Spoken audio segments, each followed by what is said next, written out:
राजस्थान विद्युत संयुक्त संघर्ष समिति ने भजन लाल सरकार की टेंशन को बढ़ा दिया है। विद्युत निगम के जो कर्मचारी अधिकारी हैं वो निजीकरण का विरोध कर रहे हैं। जो विद्युत निगमों का सरकार द्वारा निजीकरण किया जा रहा है, स्मार्ट मीटर लगाए जा रहे हैं, अलग अलग नामों से मॉडल विकसित किए जा रहे हैं, उन चीज का विरोध कर रहे हैं राजस्थान विद्युत निगम के कर्मचारी और अधिकारी। संयुक्त संघर्ष समिति के लोगों का कहना है कि एक तो ये निजीकरण बंद किया जाए, स्मार्ट मीटर जो लगाए जा रहे हैं उन्हें बंद कर दिया जाए। इसके अलावा पुरानी पेंशन कब की लागू की जा चुकी है, लेकिन अभी तक सीपीएफ कटौती की जा रही है, उसे बंद किया जाना चाहिए और इसके एवज में जीपीएफ कटौती को वापस शुरू किया जाना चाहिए। इसके अलावा एक और मांग प्रदर्शनकारियों की है। प्रदर्शनकारियों का कहना है कि नई भर्तियां विद्युत निगमों में चालू की जाए। भायाजी के रिपोर्टर कुलदीप सिंह ने मौका स्थल पर प्रदर्शनकारियों से बात की। चलिए सुनते उन्होंने क्या कहा। आज का ये जो धरना है हमारा निजीकरण के विरोध में है और हमारी मांग है कि स्थायी प्रकृति के काम है उनको ठेका नहीं दिया जाए और स्थायी भर्तियां की जाए। इसके अलावा जो ओपीएस की हमारी पुरानी मांग है उसको लागू किया जाए, जीपीएफ कटौती चालू की जाए और सीपीएफ कटौती बंद की जाए। मैं देवकरण सैनी, डिस्कॉम महामंत्री, अजमेर विद्युत वितरण निगम सर्विस भारतीय। विरोध प्रदर्शन के बाद भी नहीं मानते।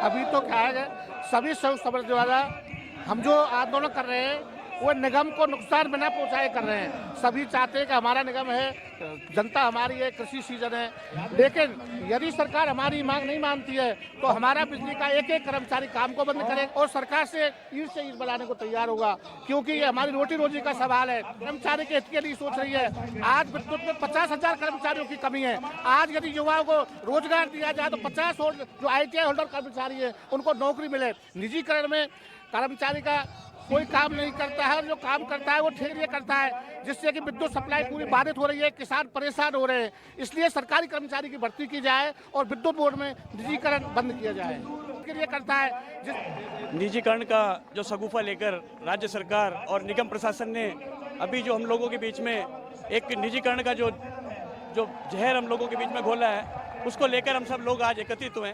25 तारीख को खंड और उपखंड स्तर पर भी हम लोगों ने एक कार्यक्रम तय कर संयुक्त संघर्ष समिति के तत्वाधान में एक कार्यक्रम हमने पेश किया। उसी आधार पर 29 तारीख को हमने हर व्रत लेवल पे ये कार्यक्रम हमने रखा। उसके बाद में आज उसी परिप्रेक्ष्य में आज 20 तारीख को जयपुर डिस्कॉम और सभी अन्य संगठन सभी मिलकर संयुक्त मोर्चे के तत्वाधान में हम सब लोग यहाँ उपस्थित हुए हैं कि निजीकरण की जो मांग थी उसको समाप्त की जाए। जैसे ही विज्ञप्ति अखबार में आई, सभी संगठनों से सबसे बात कर हम लोगों ने तुरंत इस कार्यक्रम को चालू किया, जिसके परिप्रेक्ष्य में सरकार ने तुरंत और प्रशासन ने हम लोगों की मांग सुनते हुए एक छोटा सा जो बैकफुट पे आकर इन्होंने हमको MBC का जो छोटा सा शगुफा हम लोगों के बीच में वापस छोड़ा। लेकिन हम ये चाहते हैं कि इस जो निजीकरण की जो जहर हम लोगों के बीच में घोल रखा है इसको बिल्कुल हम लोगों से खत्म किया जाए, क्योंकि तो सब सरकार हमारे लोगों के जो रोजगार है उसको क्यों छीनना चाह रही है। उसी आधार पर हमने पूरे प्रदेश लेवल पर और पूरे हर जिलों में जाकर, हर व्रत पर जाकर, हर व्यक्ति के साथ में सहयोग लेकर इस कार्यक्रम को हमने आज जामा पहनाने की कोशिश की है और संवैधानिक तरीके लड़ाई चल रही है। आगे अगर समय हमको लगता है तो आक्रोशित तरीके से भी इस कार्यक्रम को लेके चलेंगे, जिसमें संयुक्त संघर्ष समिति जैसा भी निर्णय लेगी उसी आधार पर हम अगला कार्यक्रम प्रस्तावित करेंगे। ये निजीकरण के विरोध में बैठे हैं हम लोग। निजीकरण बंद होना चाहिए और सभी के लिए हमको ये करना है कि ये जो ठेका प्रथा है ये बंद करो और सभी को अच्छी अपनी सुरक्षित नौकरी होनी चाहिए। ये नहीं कि अब पहले हम गवर्नमेंट भर्ती में हुए तो अब हम प्राइवेट क्यों जाएं।